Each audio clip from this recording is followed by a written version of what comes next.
I have always found the fact that we can predict solar eclipses so well quite astounding. We know when they're going to happen within like a few hours of when they're actually going to occur, which is crazy. And these ones happening right now in October of 2023 are no different. So I just wanted to hop on camera really quickly to say happy Halloween and also explain why today is such a big deal for astronomers. Now, if you didn't know, today is the day of an annual solar eclipse, but it is also the day of a rare hybrid solar eclipse, meaning it will be both an annual solar eclipse and a total solar eclipse for parts of the world. Now I live in California, and here we are going to see an annual solar eclipse. That's when the moon is at its farthest point from the Earth, so it will appear smaller than the sun. Total solar eclipses, on the other hand, happen when the moon is at its closest point to the Earth. The moon and the Earth's orbit are misaligned by about 5 degrees, so sometimes the moon lines up perfectly in front of the sun.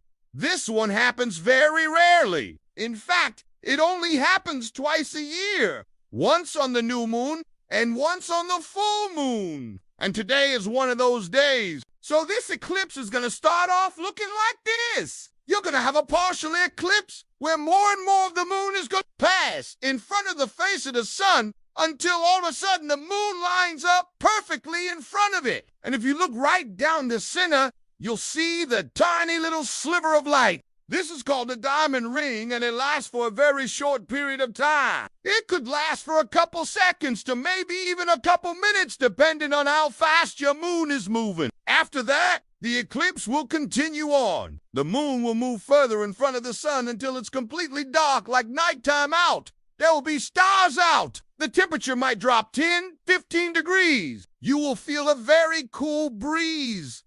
And it will look like a full night sky with lots of stars and the Milky Way out. When it's happening, you should definitely not be looking at your phone because you won't believe what's going on around you. Looking at your phone's gonna make it look like it's a regular daytime. But outside, there'll be lots of animals that are normally nocturnal that are gonna come out. Birds will go back into their nests.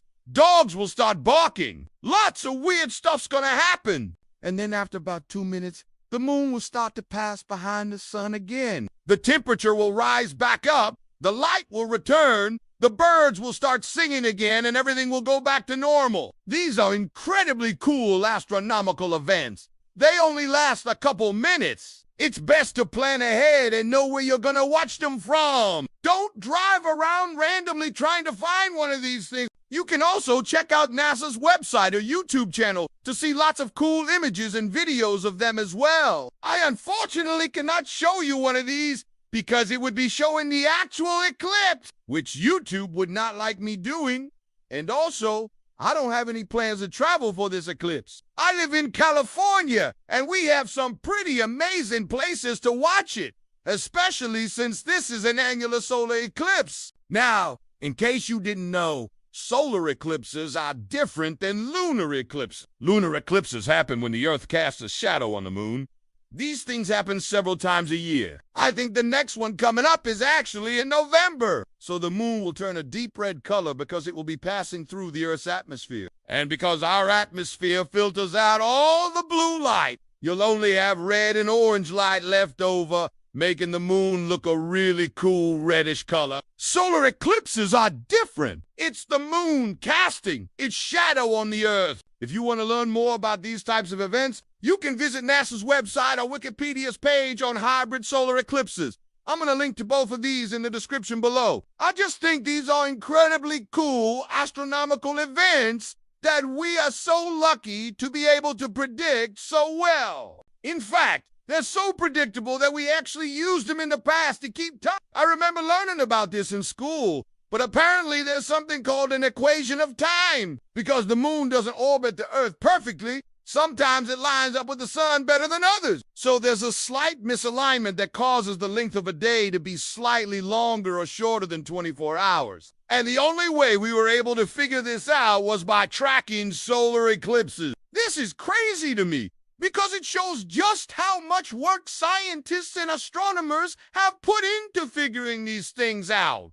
Also, I've heard that the name of this particular eclipse is Kanya, which apparently means water in the Ashanti language of Ghana. I'm not sure how they come up with his name. I guess they give each eclipse a name depending on the country it affects the most. For example, the one that happened in April of 2024 was named Gu, which apparently means day in Sanskrit. Now, since this is happening on Halloween, I think that's kind of cool. I did some reading, and apparently people in Mexico celebrate the Day of the Dead around this time of year. So it's kind of cool that there's a solar eclipse happening during that. Again, I think that's incredibly cool.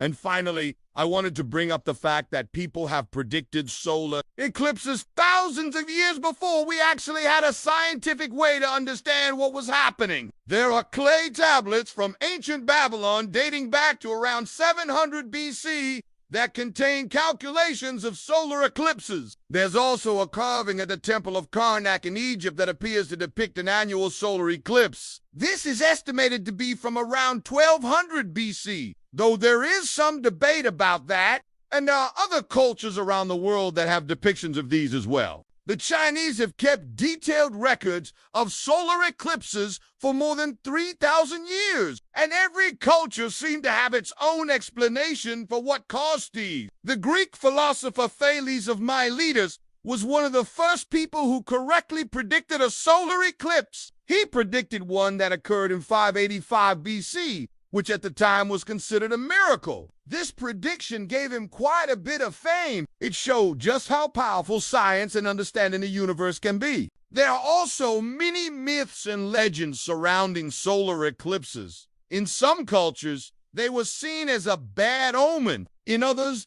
they were celebrated as a good sign. No matter what your beliefs may be, I think it's safe to say that they are a truly remarkable natural phenomena. Reminds us of the incredible power and beauty of our universe. I hope you all enjoyed my little rambling session here. I just wanted to talk about this because it's something I find super interesting. Also, I wanted to remind you all that if you enjoyed the video, hit that thumbs up button. If you really enjoyed it, consider becoming a member. That helps me out a ton. If you want to keep watching, the next video I'd recommend is where I talked about all the upcoming meteor showers for the rest of the year. So much fun.